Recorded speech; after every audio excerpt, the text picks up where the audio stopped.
जय भीम। नमो बुद्धाय दोस्तों, मैं बलतान सिंह बौद्ध, राष्ट्रीय महासचिव national and international Buddhist society से B S motivation official YouTube channel में आप सभी का हार्दिक स्वागत करता हूं। दोस्तों, आज हम चर्चा करने वाले हैं डॉक्टर अंबेडकर को किसने मारा। जितना भी बहुजन समाज है पूरा इस बात को लेकर आश्चर्यचकित है और किसी को भी अभी इस सवाल का जवाब नहीं पता है कि डॉक्टर अंबेडकर की मृत्यु कैसे हुई है, वास्तविक रीजन क्या है, आखिर उनको किसने मारा।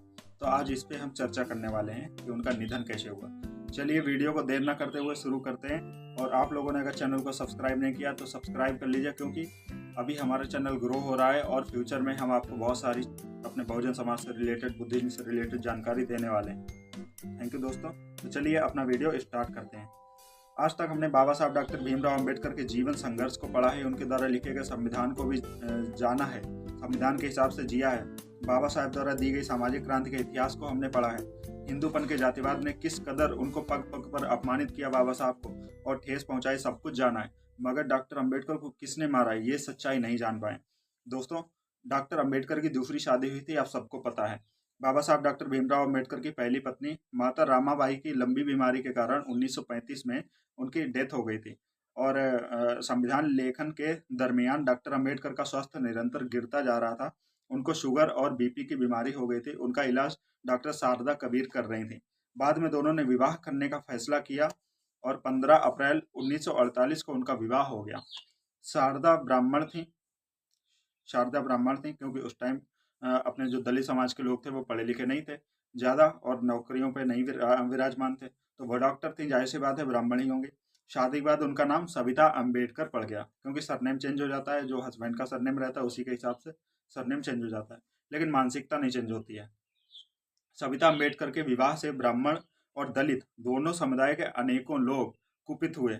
अनेक ब्राह्मणों ने अंबेडकर की दलित राजनीति और विचारधारा पर सवाल खड़े किए। दलितों के एक वर्ग ने कहा कि इससे गलत तो कुछ हो ही नहीं सकता, क्या बाबा साहब को शादी करने के लिए एक ब्राह्मण स्त्री ही मिली थी। कईयों ने इसे ब्राह्मणों की अंबेडकर को मारने की चाल तक कह डाला। हो भी सकता है, क्योंकि इन लोगों पर भरोसा नहीं किया जा सकता है। डॉक्टर अंबेडकर की मृत्यु कब हुई।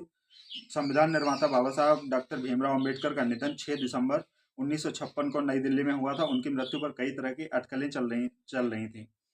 डॉक्टर अंबेडकर को किसने मारा, अभी भी हमारा सवाल यही है। 6 दिसंबर 1956 की सुबह बाबा साहब का परिनिर्वाण हो गया। ये समाचार देश में आग की तरह फैल गया। बाबा साहब के अनुयायी सदमे में आ गए। लोगों को यकीन ही नहीं हो रहा था कि बाबा साहब का परिनिर्वाण हो गया, उनकी डेथ हो गई है। और उनके करोड़ों अनुयायी ये जानने चाहते थे कि उनके प्रिय नेता, उनके मसीहा डॉक्टर भीमराव अंबेडकर को आखिर किसने मारा। उनकी मौत प्राकृतिक थी या बाबा साहब को किसी ने मारा।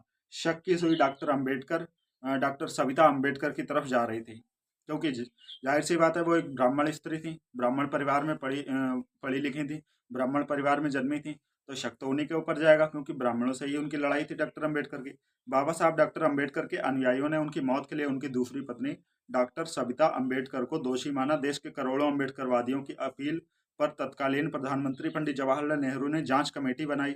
इस कमेटी ने डॉक्टर सविता अंबेडकर को आरोप मुक्त कर दिया। और उम्मीद भी क्या कर सकते हैं दोस्तों, क्योंकि जवाहरलाल नेहरू भी ब्राह्मण, वो भी पंडित, और सविता अंबेडकर भी पंडित, तो न्याय की आप उसमें न्याय की उम्मीद नहीं लगा सकते हैं।